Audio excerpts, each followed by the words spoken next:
जय हिंद भी सभी को। आप सभी का स्वागत है आपके अपने YouTube channel Rajesh sir GK के ऊपर। तो आप इस क्लास के अंदर डिस्कस करेंगे टॉप 20 जो हमारी स्टैटिक जीके के क्वेश्चन से आगे आने वाले एग्जाम के लिए जो सभी के लिए महत्वपूर्ण रहेंगे भाई ना। तो ध्यान से पढ़ना है और चेक करना कि आपका स्कोर कितना बन पाता है इनके अंदर ना। अगर आपने तैयारी की है एग्जाम्स की तो टॉप 20 क्वेश्चंस रहेंगे हमारी इस क्लास के अंदर। छोटी सी क्लास है हमारी, लास्ट तक जरूर देखें और अपना स्कोर चेक करें और कमेंट करके बताएं मुझे कि आपके कितने क्वेश्चन ठीक हुए हैं भाई। और जो बच्चे पहली बार क्लास को देख रहे हैं एक बार चैनल को सब्सक्राइब कर लेंगे और वीडियो को लाइक और शेयर जरूर कर देंगे भाई। चलिए ठीक है, आप स्टार्ट करते हैं आज की अपनी इस क्लास को भाई। पहला क्वेश्चन देखो आपसे क्या पूछा गया है। पहला क्वेश्चन हमारे सामने है ये कि भारत की सबसे लंबी सुरंग कौन सी है ना। सबसे लंबी सुरंग कौन सी है अपने देश की, बताओ शाबाश। पहला ऑप्शन है चेनानी नासरी सुरंग, जवाहर सुरंग, मालीगुडा सुरंग या कामशेट सुरंग। तो भारत की सबसे लंबी सुरंग जो है इसका नाम क्या है, चेनानी नासरी सुरंग ना। आपने सबने उत्तर सोच लिया होगा भाई। इसका राइट आंसर जो रहेगा वो क्या रहेगा, चेनानी नासरी सुरंग भारत की सबसे लंबी सुरंग है। इसको और किस नाम से जाना जाता है तो ध्यान रखें, चेनानी नासरी सुरंग जो है भाई इसे श्यामा प्रसाद मुखर्जी, प्रश्न आ जाए पेपर में, श्यामा प्रसाद मुखर्जी, तो इसे श्यामा प्रसाद मुखर्जी सुरंग भी कहा जाता है। तो ये भी आपको ध्यान रखना है इसके अंदर, ठीक है। चलिए चलते हैं आप अपने नेक्स्ट क्वेश्चन की तरफ भाई। अगला क्वेश्चन हमसे क्या पूछा गया है, हाँ बढ़िया क्वेश्चन है, काफी बार एग्जाम में इससे रिलेटेड क्वेश्चन बनते हैं अभी है ना। आप उत्तर करने की कोशिश करो। मतलब अगला प्रश्न क्या है, अंतरराष्ट्रीय न्यायालय में नियुक्त प्रथम भारतीय न्यायाधीश अध्यक्ष कौन थे ना। अध्यक्ष पूछा है आपसे, प्रथम भारतीय न्यायाधीश अध्यक्ष कौन थे। आप देखो पहला ऑप्शन दे रखा है डॉक्टर नागेंद्र सिंह, जीवी मावलंकर, जगदीश चंद्र बसु या आर के नारायण। तो आपको इनमें से बताना है कि अंतरराष्ट्रीय न्यायालय में पहले भारतीय न्यायाधीश अध्यक्ष कौन थे। इतने में आपको अंतरराष्ट्रीय न्यायालय के बारे में दो बातें बताता हूं जो आपके पेपर के लिए इंपॉर्टेंट रहने वाली है। अभी कौन सी है, एक तो अंतरराष्ट्रीय न्यायालय है कहां पर है ना, ये क्वेश्चन आता है कहां पर है, ये द हेग नामक शहर में। तो द हेग नामक शहर कहां पर है गुरुजी, द हेग नामक शहर जो है भाई ये है नीदरलैंड्स के अंदर। कहां पर है ये, नीदरलैंड्स के अंदर। अच्छा नीदरलैंड्स का और कोई नाम है, बिल्कुल इसको हॉलैंड भी बोल सकते हैं भाई ना। इसका प्राचीन नाम क्या हुआ करता था, हॉलैंड इसका प्राचीन नाम था भाई।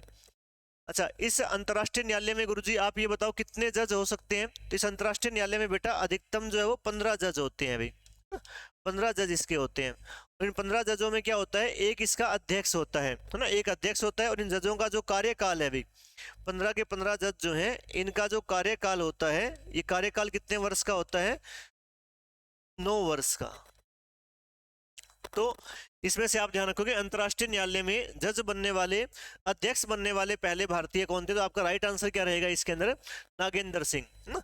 और सिंपल ये पूछे कि अंतरराष्ट्रीय न्यायालय में नियुक्त प्रथम भारतीय न्यायाधीश कौन थे, अध्यक्ष ना पूछे न्यायाधीश पूछे तो वो किसको बताओगे आप लोग। पहले न्यायाधीश जो थे उनका नाम ध्यान रखेंगे, बेनेगल रामाराव,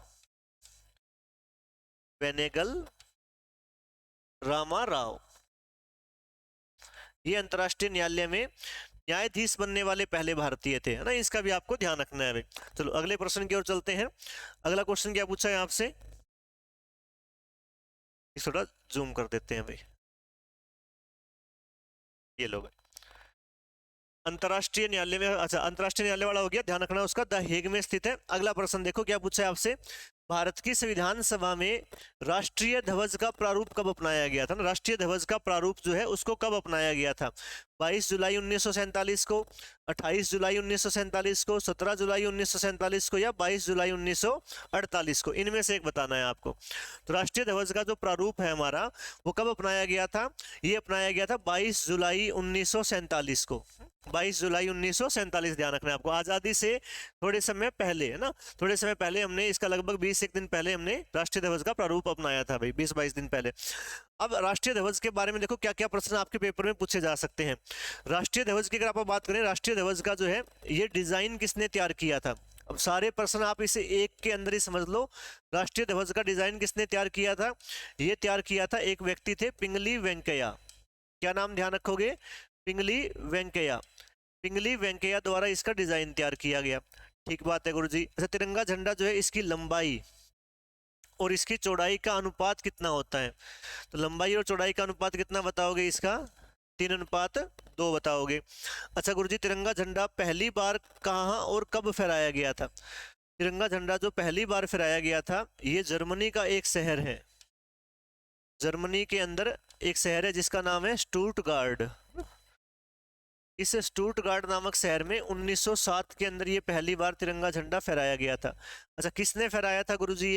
ये फहराया था मैडम भीकाजी कामा द्वारा भाई, मैडम भीकाजी कामा। ये मैडम भीकाजी कामा कौन हुआ करती थी? ये दादा भाई नारोजी की सेक्रेटरी हुआ करती, दादा भाई नेहरू की सेक्रेटरी थी, सचिव थी मैडम भीकाजी कामा। ये चीजें आपको तिरंगे झंडे से ध्यान रखनी है। इसके अलावा देखो, आजादी के बाद तिरंगे झंडे को एक बार फिर से राष्ट्रीय झंडे के रूप में स्वीकार किया गया था। वो कब किया गया था? तिरंगे झंडे को 22 जनवरी 1950 को, ना ये डेट भी ध्यान रखना, 22 जनवरी 1950 को तिरंगे झंडे को राष्ट्रीय झंडे के रूप में फिर से स्वीकार किया गया था भाई। एक आजादी से पहले और एक आजादी के बाद, 2 बार हुआ था ये। तो ये प्रारूप जो है वो अपनाया गया। इस क्वेश्चन का राइट आंसर 22 जुलाई 1947 रहेगा। अच्छा, तिरंगे झंडे से और क्या प्रश्न बन सकते हैं? आपसे पूछे कि तिरंगे झंडे में रंग कितने होते हैं? तिरंगे झंडे के अंदर 4 रंग होते हैं। रंग कितने होते हैं? 4। बोलते हैं आप इसको तिरंगा झंडा है, लेकिन रंग कितने होते हैं इसके अंदर? 4 होते हैं। 4 कौन कौन से होते हैं गुरु? पहला रंग होता है इसका, वो होता है केसरिया। केसरिया रंग जो है, ये सैफरन कलर जो है, ये किसका प्रतीक माना जाता है? बलिदान, शौर्य, वीरता, बहादुरी, पराक्रम, ना साहस का प्रतीक है एक प्रकार से। कुछ भी शब्द लिखा हुआ आ सकता है। इसके बाद होता है इसके अंदर केसरिया के बाद सफेद। सफेद रंग किसका प्रतीक है गुरुजी? ये है सफेद रंग शांति का प्रतीक। तीसरा कौन सा होता है? तीसरा होता है हरा। हरा रंग किसका प्रतीक माना जाता है? खुशहाली, समृद्धि, उन्नति, प्रगति, है ना, जो मतलब तरक्की करने के जो भी पर्यायवाची आ जाएंगे वो हरा रंग प्रतीक माना जाएगा। हरियाली भी आ सकता है, तो हरियाली तो वैसे मिलता नहीं है ऑप्शन में। प्रगति, उन्नति, समृद्धि ऐसे शब्द मिलते हैं तो वो हरा रंग होता है। अच्छा, 3 तो हमने देखे। चौथा कौन सा होता है? चौथा रंग होता है नीला रंग, गहरा नीला। ये नीला रंग किसका होता है गुरुजी? ये होता है अशोक चक्र का। अशोक चक्र जो बना होता है बीच में सफेद रंग की पट्टी के अंदर, उस अशोक चक्र का रंग कैसा होता है? नीला, गहरा नीला होता है। और अशोक चक्र ध्यान रखेंगे आप, ये कहां से लिया गया है? सारनाथ स्तंभ से लिया गया है। और इसके अंदर कितनी तिल्लियां होती हैं? 24 तिल्लियां होती हैं। तो सारी चीजें आपको तिरंगे झंडे से बातें ध्यान रखनी है ये। चलो अगले प्रश्न की ओर चलते हैं आगे भाई। अगला प्रश्न क्या पूछा है आपसे? हाँ, ये आपसे पूछा गया भारत में सबसे अधिक कहाँ सौर ऊर्जा उत्पादन होता है ना? बताओ शाबाश। भारत में सबसे ज्यादा सौर ऊर्जा, सौर ऊर्जा मतलब क्या होती है? सूर्य से मिलने वाली जो ऊर्जा होती है उसे क्या कहा जाता है? सौर ऊर्जा कहा जाता है। सबसे अधिक उत्पादन कहाँ होता है? राजस्थान में, गुजरात में, केरल में या तमिलनाडु में? सिंपल सी बात है, जहां गर्मी ज्यादा होगी ना, जहां सूर्य किरणें ज्यादा मतलब गर्म होंगी, उस क्षेत्र में क्या होता है? सौर ऊर्जा का उत्पादन ज्यादा होगा। और गर्मी हमें सबको पता है कहाँ होती है? राजस्थान के अंदर होती है। तो सौर ऊर्जा का जो सबसे अधिक उत्पादन करता है वो कौन सा राज्य करता है? राजस्थान करता है। सौर ऊर्जा से 1-2 बातें और ध्यान रखनी है आपको। सौर ऊर्जा से आप लोग ध्यान रखोगे कि अंतरराष्ट्रीय, मतलब इंटरनेशनल, अंतरराष्ट्रीय सौर ऊर्जा संगठन भाई, अंतरराष्ट्रीय सौर ऊर्जा संगठन, सौर ऊर्जा संगठन, इसका जो मुख्यालय है सौर ऊर्जा संगठन का, ये आप बताओगे कहां पर है? ये है गुरुग्राम के अंदर भाई ना, गुरुग्राम हरियाणा के अंदर। अच्छा, इसके अलावा ध्यान रखेंगे आप कि इसके अंदर सौर ऊर्जा का सबसे बड़ा पार्क भाई, सौर ऊर्जा पार्क, और ये सबसे बड़ा भाई है ना, विश्व का सबसे बड़ा है ये। तो ये बताओ जल्दी से कहाँ होगा, कमेंट करो इसमें। तो ये भी आपको कहाँ बताना है? ये है बाडला नामक स्थान पर। बाडला नामक स्थान कहाँ पर है? ये राजस्थान में, जैसलमेर, जैसलमेर या जोधपुर का जो क्षेत्र है उसके अंदर ये बाडला सौर ऊर्जा पार्क है। विश्व का सबसे बड़ा सौर ऊर्जा पार्क ये स्थापित हुआ है भारत के अंदर ही है ये।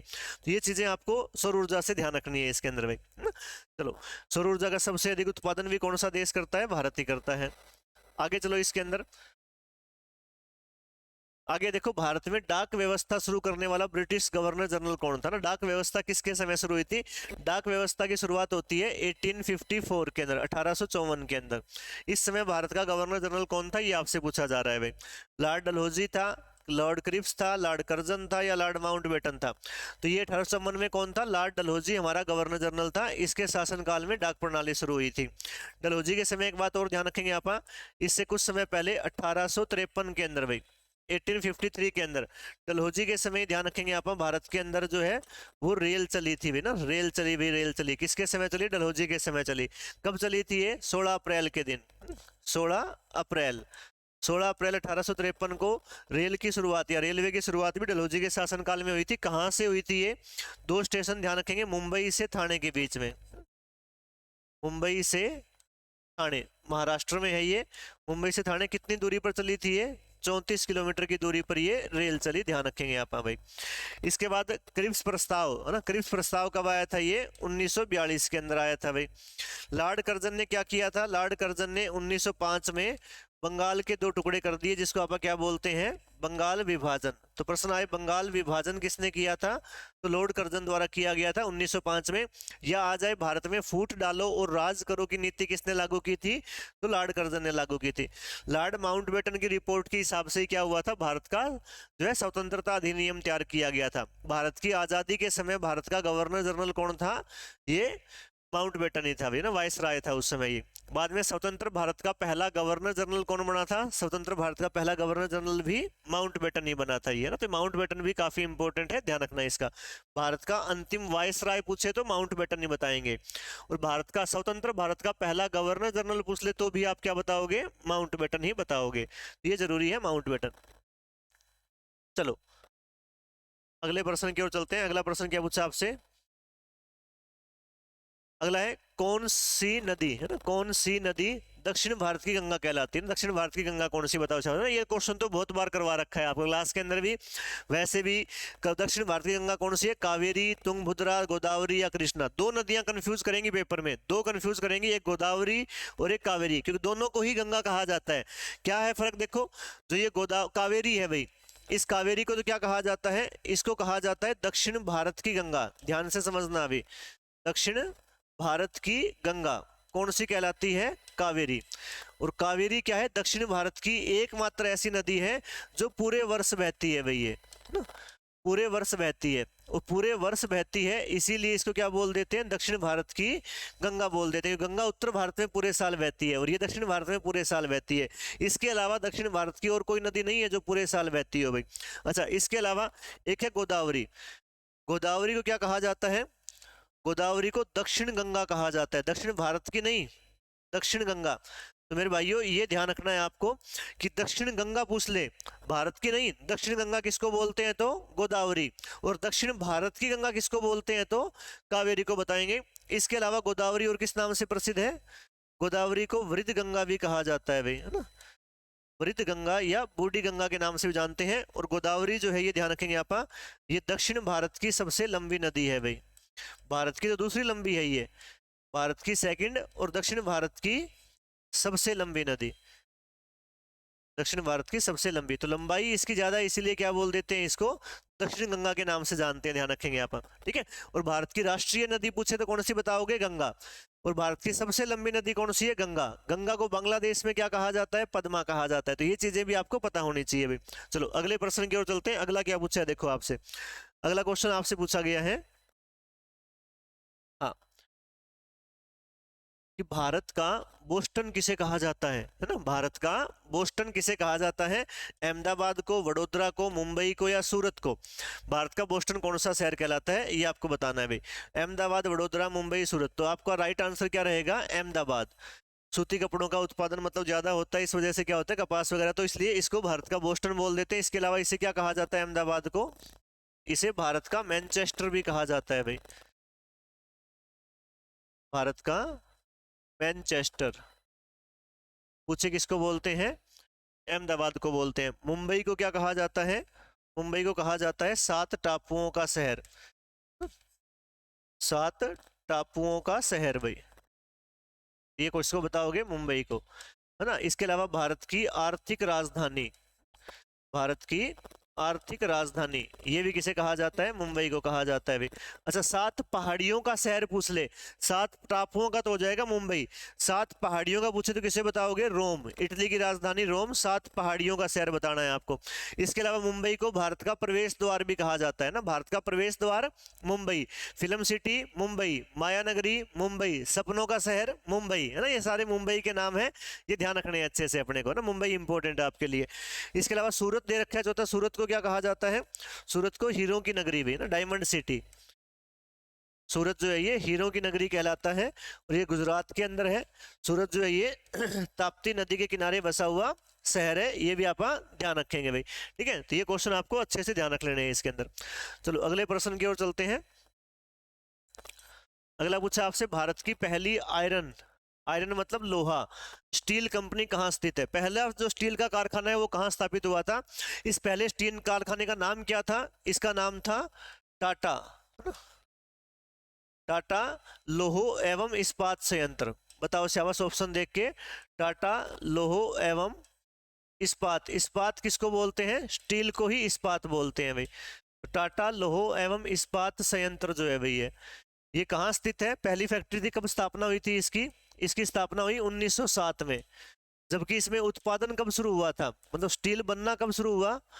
तो उत्पादन जो स्टार्ट हुआ था यहाँ पर ये हुआ था 1912 के अंदर। और कहाँ पर स्थित है ये? जमशेदपुर के अंदर स्थित है, ये ध्यान रखेंगे आप, जमशेदपुर के अंदर स्थित है, झारखंड के अंदर। और जमशेदपुर जो है ये ध्यान रखना, ये है स्वर्ण रेखा नदी के किनारे भाई। कौन सी नदी किनारे है? स्वर्ण रेखा नदी के किनारे स्थित ये शहर है जमशेदपुर, ध्यान रख लेना इसका, ठीक है। तो भारत की पहली स्टील कारखाना था। इसके अलावा और कौन से स्टील कारखाने आपसे पूछे जा सकते हैं पेपर में? एक आपसे पूछे बोकारो इस्पात संयंत्र कहां पर है भाई? बोकारो, बोकारो भी कहां बताओगे आप लोग? झारखंड में, बोकारो झारखंड में। एक आपसे पूछे दुर्गापुर, बोकारो के अलावा दुर्गापुर, दुर्गापुर कहां बताओगे? पश्चिम बंगाल में भाई। एक आ जाए राउरकेला, राउरकेला, राउरकेला कहां बताओगे? ये उड़ीसा में, राउरकेला उड़ीसा में। एक आ जाए आपके पेपर में भिलाई, भिलाई कहां बताएंगे आप? छत्तीसगढ़ में। ये सारे स्टील के कारखाने हैं, तो ये ध्यान रखने हैं आपको भी, है ना। भिलाई जो है ये छत्तीसगढ़ के अंदर, किसी का भी क्वेश्चन पूछा जा सकता है पेपर के अंदर, तो ये चीजें ध्यान रखनी है अपने को। चलो अगले क्वेश्चन की ओर चलते हैं। नेक्स्ट क्वेश्चन क्या पूछा हमसे? अगला है, भारतीय अर्थव्यवस्था के उदारीकरण का अग्रदूत किसे कहा जाता है ना, अर्थव्यवस्था का जो उदारीकरण किया था उसका अग्रदूत किसे कहा जाता है? बताइए। इसको थोड़ा सा जूम कम करते हैं ना, नीचे दिखाई नहीं दे रहा इस साइड आपको, ये ठीक है। भारत में अर्थव्यवस्था के उदारीकरण का अग्रदूत किसे कहा जाता है? उदारीकरण का मतलब होता है आसान नीतियां, सरल नीतियां बनाना भी ना। इसका अग्रदूत किसे कहा जाता है? डॉक्टर मनमोहन सिंह को, पीवी नरसिम्हा राव को, पी चिदम्बरम को, या डॉक्टर विमल जालान को? तो ध्यान रखेंगे अपना, उदारीकरण का जो अग्रदूत है वो किसको माना जाता है? वो पीवी नरसिम्हा राव को माना जाता है, ध्यान रखेंगे आप। पीवी नरसिम्हा राव कौन थे? ये भारत के प्रधानमंत्री रह चुके हैं। इन्हीं के शासन काल में डॉक्टर मनमोहन सिंह ने क्या किया था? अर्थव्यवस्था में उदारीकरण, निजीकरण और वैश्वीकरण की नीति को लागू किया था।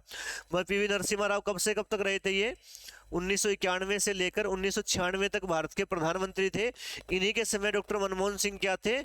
वित्त मंत्री थे, जिनका हाल ही में निधन भी हो गया है, तो वो भी आप ध्यान रखेंगे। बाकी बाद में आगे चलकर डॉक्टर मनमोहन सिंह भी हमारे देश के प्रधानमंत्री बने। और ये कब से कब तक रहे थे प्रधानमंत्री? ये 2004 से लेकर 2014 तक भारत के प्रधानमंत्री रहे थे भाई। पी चिदम्बरम भी भारत के वित्त मंत्री रह चुके हैं। और डॉक्टर विमल जालान जो है ये आरबीआई के गवर्नर रह चुके हैं, ध्यान रखेंगे आप इनके बारे में। चलो अगले प्रश्न की ओर बढ़ते हैं आगे। अगला प्रश्न है, भारत में सर्वप्रथम सांकेतिक मुद्रा, या जिसको क्या बोल देते हैं यहाँ पर? टोकन करेंसी बोल देते हैं अभी। सांकेतिक मुद्रा का प्रचलन किसने किया था? बहलोल लोदी ने किया था, अलाउद्दीन खिलजी ने, जहांगीर ने, या मोहम्मद बिन तुगलक ने? सांकेतिक मुद्रा क्या थी? इस शासक ने क्या किया था? चांदी के सिक्के का जो रेट है वो कांसे और तांबे के सिक्के के बराबर कर दिया था। अभी तांबे का सिक्का हो या कांसे का सिक्का हो, अगर उनका वेट चांदी के सिक्के के बराबर है तो उनका रेट एक समान माना जाएगा भी ना। इसको बोलते हैं सांकेतिक मुद्रा। किसने चलाई थी भारत में? ये मोहम्मद बिन तुगलक ने चलाई थी भाई ये। मोहम्मद बिन तुगलक जो है ये दिल्ली का सबसे पढ़ा लिखा सुल्तान है, लेकिन इसे फिर भी पढ़ा लिखा बेवकूफ कहा जाता है। इसी मोहम्मद बिन तुगलक ने क्या किया था, अपनी राजधानी जो है वो दिल्ली से दौलताबाद महाराष्ट्र के अंदर ट्रांसफर कर दी थी भैया। तो प्रश्न आज है, दिल्ली से राजधानी दौलताबाद कौन लेकर गया था? मोहम्मद बिन तुगलक लेकर गया था ना। ये बातें इससे ध्यान रखनी है हमें। चलो अगला क्वेश्चन क्या पूछा आपसे। अगला, भारत की सबसे बड़ी कृत्रिम झील कौन सी है अभी ना। देखो भारत की सबसे बड़ी कृत्रिम का मतलब होता है मानव निर्मित। सबसे बड़ी कृत्रिम झील कौन सी है? सांबर झील, वुलर झील, गोविंद सागर झील या चिल्का झील? गोविंद वल्लभ पंत सागर झील है ये ना। इसका राइट आंसर यही रहेगा, गोविंद सागर। लेकिन गोविंद सागर नहीं, पूरा नाम क्या होगा इसका? गोविंद वल्लभ पंत सागर भाई, गोविंद वल्लभ पंत सागर झील जो है ये भारत की सबसे बड़ी कृत्रिम झील है। और ये कहाँ पर है? यूपी के अंदर है भाई। अच्छा, सांबर झील कहाँ पर है? सांबर झील है राजस्थान के अंदर, ध्यान रखना इसका। और ये भारत की सर्वाधिक लवणीय झील है भाई, है ना। सबसे अधिक लवणीय, लवणीय मतलब खारापन ज्यादा है इसके पानी के अंदर भाई, है ना। वुलर झील जो है जम्मू कश्मीर के अंदर है ये, और ये भारत की सबसे बड़ी मीठे पानी की झील है ये भाई। चिल्का ध्यान रखेंगे ये कहाँ पर है? चिल्का है उड़ीसा के अंदर।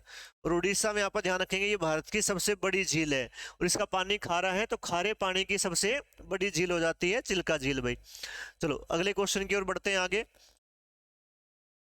अगला है कि भारत में सामुदायिक विकास कार्यक्रम प्रारंभ किया गया था ना। कब प्रारंभ किया गया था सामुदायिक विकास कार्यक्रम? 1950 में, 1958 में, 1952 में या 1962 में? ये सामुदायिक विकास कार्यक्रम क्या था? गांवों के, ग्रामीण क्षेत्रों के लोगों को विकसित करने के लिए, वहां पर शिक्षा के, रोजगार के अवसर उनको उपलब्ध करवाए जा सके, इसके लिए भारत सरकार की एक योजना शुरू की गई थी आजादी के जस्ट बाद। कब शुरुआत हुई थी इसकी? 1952 में शुरुआत हुई थी। और ये किस देश के सहयोग से चलाया गया था? अमेरिका के सहयोग से ये कार्यक्रम चलाया गया था। 5 वर्षों की स्कीम थी ये। 1952 से लेकर कब तक चली थी ये? 1957 तक चली थी भाई। 1957 में फिर क्या हुआ था? इसकी समीक्षा करने के लिए जो है बलवंत राय मेहता समिति की स्थापना की गई थी, और बाद में पंचायतों की शुरुआत हो जाती है भारत के अंदर। तो वो चीजें आप अलग पंचायती राज चैप्टर के अंदर डिस्कस करेंगे कभी ना कभी। यहाँ पर इसका राइट आंसर 1952 रहेगा भाई। चलो अगले प्रश्न की ओर बढ़ते हैं आगे। अगला देखो, भारत के संविधान का कौन सा अनुच्छेद भारत की विदेश नीति से संबंधित है भाई? कौन सा अनुच्छेद ऐसा है जो विदेश नीति को परिभाषित करता है या विदेश नीति से संबंधित है ये? तो कौन सा? देखो अनुच्छेद 352, अनुच्छेद 51, अनुच्छेद 60 या अनुच्छेद 312? इनमें से कौन सा अनुच्छेद ऐसा है जो भारत की विदेश नीति से जुड़ा हुआ है? बताओ शाबाश। तो आपका जो राइट आंसर है इसमें देखो, वैसे तो अनुच्छेद 352 जो है ये किससे संबंधित है? ये राष्ट्रीय आपातकाल से जुड़ा हुआ है भाई। 352 के तहत क्या होता है? भारत का जो राष्ट्रपति है ये देश में राष्ट्रीय आपातकाल की घोषणा कर सकता है, और राष्ट्रीय आपातकाल आज तक 3 बार लग चुका है भाई। 1962 में, 1971 में और 1975, 25 जून 1975 को। इस क्वेश्चन का जो राइट आंसर रहेगा वो रहेगा अनुच्छेद 51। अनुच्छेद 51 जो है भारत की विदेश नीति से संबंधित है। ये राज्य के नीति निर्देशक तत्वों में भाग 4 में है अभी भारत के संविधान के, ये भाग 4 का हिस्सा है। इसमें बताया गया कि जो भारत देश है, जो राज्य है, जो सरकार जो है वो क्या करेगी? अंतर्राष्ट्रीय शांति को स्थापित करने के लिए योजनाएं बनाएंगी। देश विदेशों के साथ हमारे संबंध कैसे होंगे? अंतर्राष्ट्रीय नियमों और संबंधों का सम्मान करेंगे आप, तो वो इसके अंदर बताया गया अनुच्छेद 51 के अंदर। अनुच्छेद 60 में क्या है? अनुच्छेद 60 में राष्ट्रपति की शपथ के बारे में बताया गया है। अभी राष्ट्रपति को भारत का मुख्य न्यायाधीश जो होता है वो शपथ दिलवाता है। ठीक है, 312 हमें इतना करने की जरूरत है नहीं, आर्मी के हिसाब से इसमें नहीं पूछता क्वेश्चन भाई। चलो अगला है, देखो दक्षिण भारत के अलवार कौन थे ना। अलवार कौन थे? ये अलवार योद्धा थे, संत थे, व्यापारी थे या मूर्तियों के शिल्पकार और चित्रकार थे? अलवार कौन थे? जानके अलवार जो ये संत थे।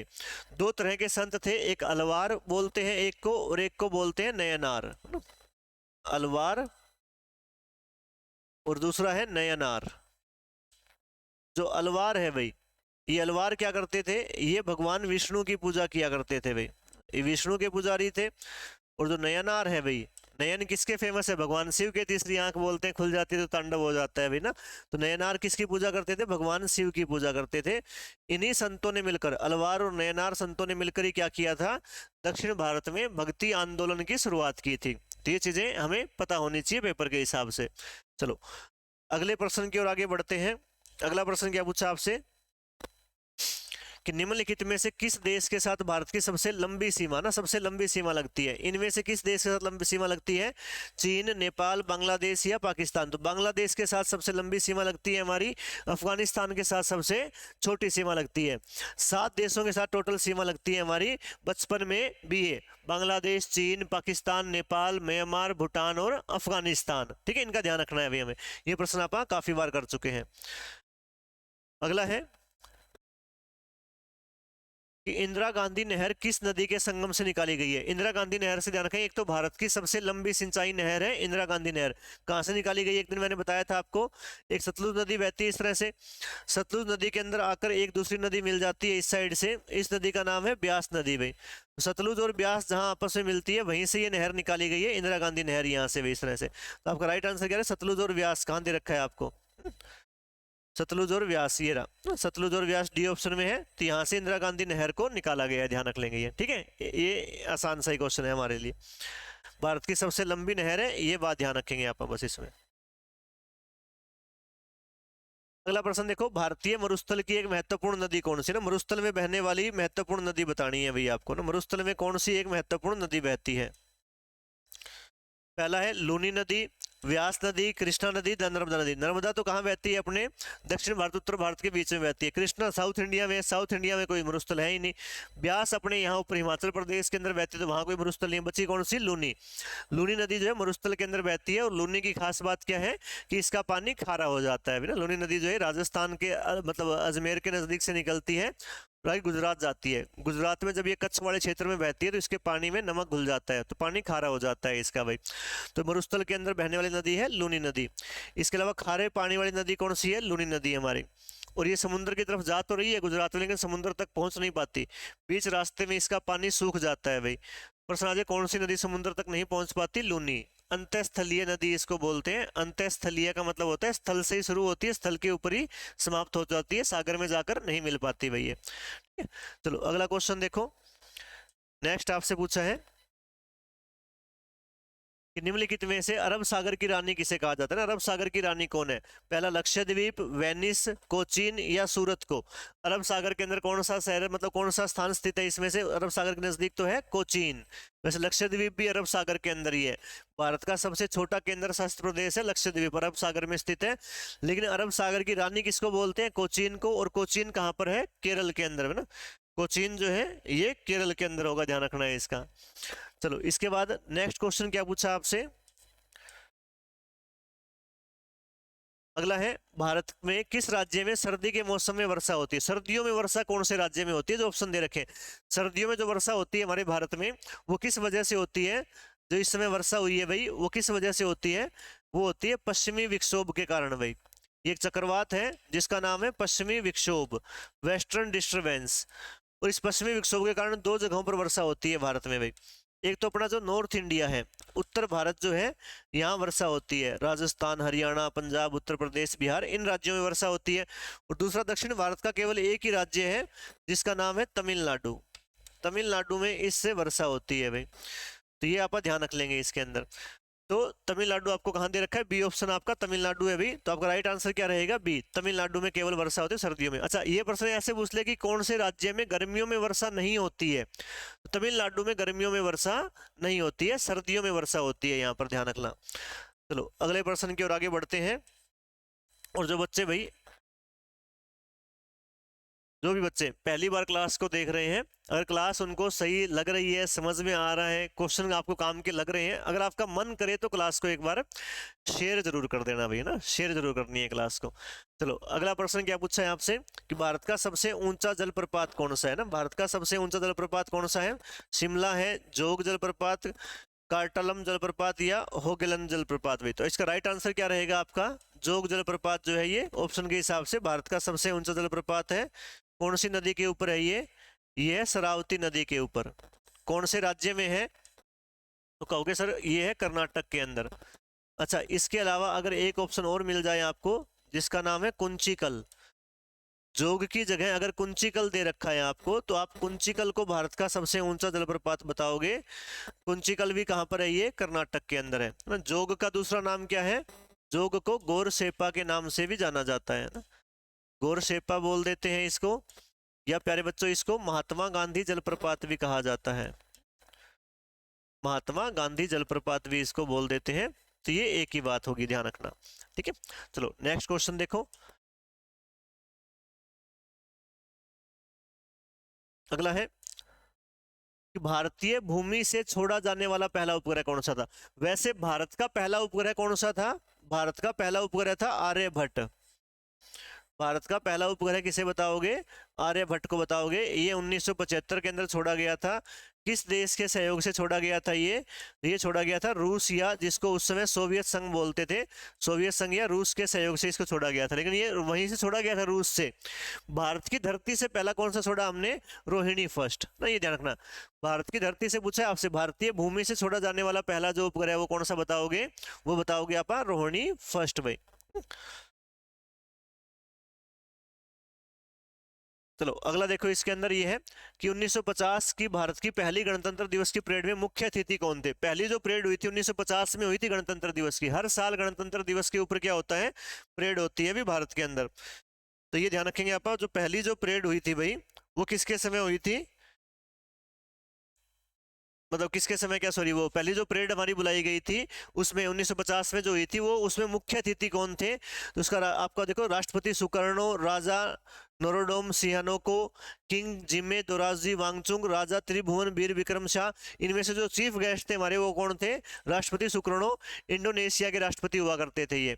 अभी 2025 के अंदर भी 26 जनवरी को परेड होने वाली है गणतंत्र दिवस की। ना आप मुझे कमेंट करके बताना कि इस गणतंत्र दिवस की परेड जो है ये कौन सा गणतंत्र दिवस आप बनाएंगे इस बार। 1950 में पहला मनाया गया था, तो आप मुझे काउंट करके बताओ इस बार कौन सा गणतंत्र दिवस रहने वाला है ये। ठीक है, तो आज की क्लास के ये हमारे 20 क्वेश्चन थे, टॉप 20 क्वेश्चन, है ना। कमेंट करके बताना मुझे कितने क्वेश्चंस आपके ठीक हुए हैं। ऐसी ही क्लास आपकी डेली आती रहेगी, आप इस क्लास को शेयर कर देना। ठीक है, मिलते हैं आप अगली क्लास के अंदर, तब तक के लिए जय हिंद, जय भारत। पढ़ते रहिए, खुश रहिए, मुस्कुराते रहिए, अपने आप को बिजी रखिए पढ़ाई के अंदर में। ठीक है।